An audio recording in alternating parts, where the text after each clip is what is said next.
गलतफहमी का शिकार। उसका मूड बहुत उखड़ा हुआ था। आज उन्होंने फिर ऐसी बात कह दी थी जो उसे बेतरह चुभती थी। बाबूजी कब समझेंगे कि वे उसके लिए बोझ नहीं, उसकी जान है। पर बाबूजी थे कि हमेशा उसे यह एहसास कराते रहते थे कि वे उस पर बोझ हैं। उसकी पूरी कोशिश रहती थी कि उन्हें कोई कष्ट ना हो। वे जो कुछ भी चाहते वह जल्दी से जल्दी उसे पूरा करने की कोशिश करता। पर उसे कोफ्त तब होती जब उसे उन्हें खुश रखने की कोशिश उसकी इस कोशिश पर भी उसे बाबूजी से सुनने को मिलता, बस मेरे मुंह से कुछ भी निकला और तू उसे तुरंत पूरा करने को भागता है, क्यों शर्मिंदा करता रहता है। मुझे इस तरह तुझसे कुछ कहते भी संकोच होता है। और चुप होकर रह जाता। बाबूजी के रिटायरमेंट से 3 साल पहले ही उसे नौकरी मिल गई थी और उसे इस शहर में आना पड़ा था। नौकरी लगने के 1 साल बाद ही उसकी शादी हो गई थी और फिर अगले साल ही वह जुड़वा बच्चों का बाप बन गया था। अम्मा बाबूजी की खुशी का कोई ठिकाना नहीं था। नौकरी की व्यस्तता के कारण बाबूजी तो उसके पास कम आ पाते थे, पर अम्मा का जब भी मन करता अपने पोतों पोती से मिलने चली आती। अब तो बाबूजी को रिटायर हुए 11 साल हो चुके थे। जब वे रिटायर हुए थे तो उसने कितना आग्रह किया था कि वे सब साथ रहे, पर वे नहीं माने थे। अम्मा की इच्छा को नज़रअंदाज करते हुए उन्होंने गांव के अपने पुश्तैनी मकान को ठीक ठाक करा लिया था और वहीं रहने चले गए थे। उसने अम्मा से पूछा भी था कि इस उम्र में उन्हें अलग रहने की क्या ज़रूरत है, तो उन्होंने संकोच के साथ कहा था, तेरे बाबूजी को किसी पर बोझ बनकर रहना पसंद नहीं है। वे कहते हैं विशु को अपने परिवार के साथ आज़ादी से रहने दो। गांव में अपना मकान है, भगवान की दया से पेंशन भी है, फिर हम किसी को क्यों परेशान करें। वह सन्न रह गया था। क्या कह रही हो अम्मा? क्या मैं किसी की श्रेणी में आता हूँ? बेटा हूँ मैं उनका। उन्होंने ऐसा सोचा भी क्यों? सच बताना, क्या कभी अनजाने में भी मैंने उन्हें ऐसा एहसास कराया है? अम्मा चुप हो गई थी। फिर उन्होंने कहा था, उनके दोस्तों रिश्तेदारों के अनुभव है जिनकी वजह से शायद उनकी यह सोच बनी हो। पर तू इस बात को दिल से मत लगा। तुझे वे बहुत प्यार करते हैं। फिर कितने दिन वे तुम सबसे दूर रह पाएंगे? हमेशा ही तो तुम्हारी और बच्चों की बातें किया करते हैं। समय गुजरने दे, सब ठीक हो जाएगा। समय तो जरूर गुजरा, लेकिन ठीक कुछ भी नहीं हुआ। उसकी माँ बिना कोई नोटिस दिए अचानक गुजर गई। उन सब के लिए यह एक बहुत बड़ा धक्का था। बाबूजी को भी इतना हैरान परेशान उसने कभी नहीं देखा था। गांव में उन्हें अकेला छोड़ने का सवाल ही नहीं था। इस बार उन्होंने भी कोई विरोध नहीं किया था और वे चुपचाप उसके साथ चल आए थे। वे आ तो गए थे, पर बिल्कुल अलग थलग से रहते। अक्सर कमरा बंद करके पड़े रहते। वह अपने काम के सिलसिले में सुबह ही घर से निकल जाता और घना अंधेरा पसर जाने के बाद थाका हारा घर लौटता। आते ही वह बाबूजी के कमरे में जाता। बाबूजी बस इतना ही कहते, आ गया तू, और उठकर बैठ जाते। वह उनसे पूछता, आपकी तबीयत तो ठीक है ना बाबूजी? उससे उत्तर मिलता, मेरी तबीयत तो क्या हुआ, बस पड़ा हुआ हूँ, कट जाएगी ऐसे ही बाकी बची जिंदगी। वह बाबूजी के अकेलेपन को समझता था। माँ को बहुत मिस करते होंगे।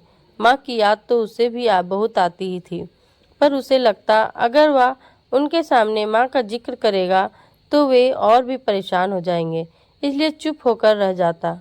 छुट्टी के दिन वह उनके साथ कुछ समय गुजारना चाहता, पर बाबूजी हाँ हूँ में ही जवाब देते और उसे उनके पास से उठकर चले जाने के सिवाय और कोई चारा नहीं रहता।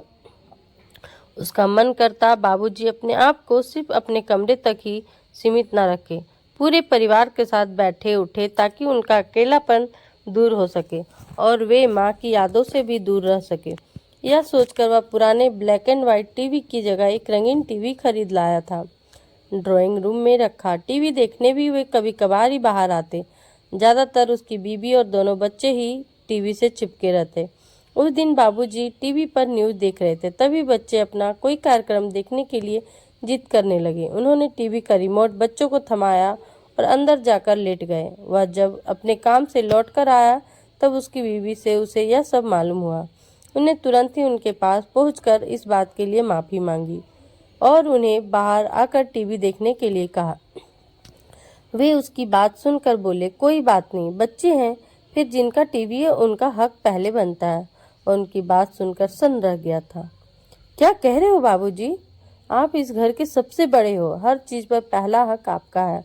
बाबूजी ने कुछ नहीं कहा था और वह करवट बदलकर लेट गए थे। उनके इस व्यवहार से आहत सा वह बाहर निकल आया था। सुबह दफ्तर जाने से पहले वह नाश्ता कर रहा था। वह उठने को ही था कि बाबूजी डाइनिंग टेबल के पास आए और उससे पूछने लगे, मैं एक केला ले लूं क्या? उसने हैरानी से उन्हें देखते हुए कहा था, इसमें पूछने की क्या बात है? बाबूजी ने बिना कुछ कहे टेबल पर रखे केले के गुच्छे में से एक केला तोड़ लिया और उसे छीलते हुए अंदर चले गए। उसे समझ में नहीं आ रहा था कि वह या उसका परिवार ऐसा क्या कर रहा था। बाबूजी उनके साथ घुल मिल नहीं पा रहे थे। उसकी पत्नी तो अभी भी उनके सामने घूंघट निकालती थी और उनसे बोलती भी नहीं थी। दोनों बच्चे भी उनकी बहुत इज्जत करते थे और वह तो उनकी तमाम ज़रूरतों का अंदाज़ा लगाकर उनके कहने से भी पहले उन्हें पूरा करने की कोशिश करता था। क्या करे वह जिससे बाबूजी उनके साथ सहज हो जाए? उस दिन उसकी छुट्टी थी। वह बालकनी में बैठा अखबार पढ़ रहा था। तभी बाबूजी नहाने के बाद अपने कपड़े सुखाने के लिए बालकनी में आए। उसने कहा, लाओ बाबूजी, मैं सुखा देता हूँ। पर उन्होंने इनकार में सिर हिलाते हुए अपने कपड़े खुद ही अलगनी पर फैला दिए। उसने देखा सूखने के लिए फैलाई बनियान में कई जगह छेद हो रहे थे। उससे रहा नहीं गया और पूछ, बेटा ये फटी हुई बनियान पहनते हो आप? उनका संक्षिप्त उत्तर था, मेरे पास यही है। उनका यह उत्तर उसे क्रोधित कर गया था। बाबूजी, आप मुझे बताओगे नहीं तो मुझे कैसे पता चलेगा? अगर आप फटी बनियान पहनोगे तो मेरा इतनी मेहनत से कमाने का क्या फायदा? मुझे अपनी ज़रूरतें बता तो दिया करो। बाबूजी ने बिना उसकी ओर देखे हुए कहा था, चल अब तो तुझे पता चल गया है, ला देना। पर थोड़ी देर में बाजार जाकर उनके लिए 2 बनियानें खरीद लाया था। जब वह उन्हें ला देने गया तो उन्होंने कहा था, इतनी भी क्या जल्दी थी? क्या आज ही मुझे नई बनियान पहनकर कहीं जाना था? पता नहीं क्यों वह अपने गुस्से को दबा नहीं पाया था। बाबूजी, आप क्यों कर रहे हो मेरे साथ ऐसा? मैं तो आपको खुश देखना चाहता हूँ। आप मुझे परायेपन का एहसास क्यों कराते हो? वे भी शायद पहली बार ऊंची आवाज में बोले थे। मैं तो बहुत एहसानमंद हूँ तेरा।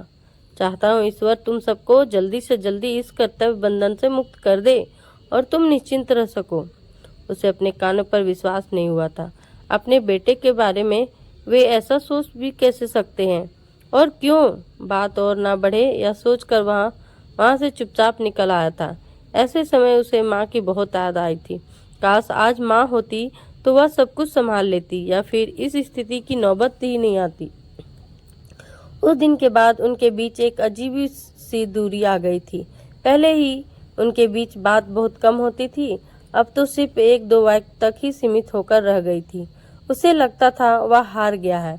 कई बार उसका मन करता था बाबूजी उससे उसका हाल पूछे, उसके सिर पर प्यार से अपना हाथ फिराए और वह उस वात्सल्य रस में डूब सके जिससे के लिए वह माँ के जाने के बाद तरस कर रह गया था।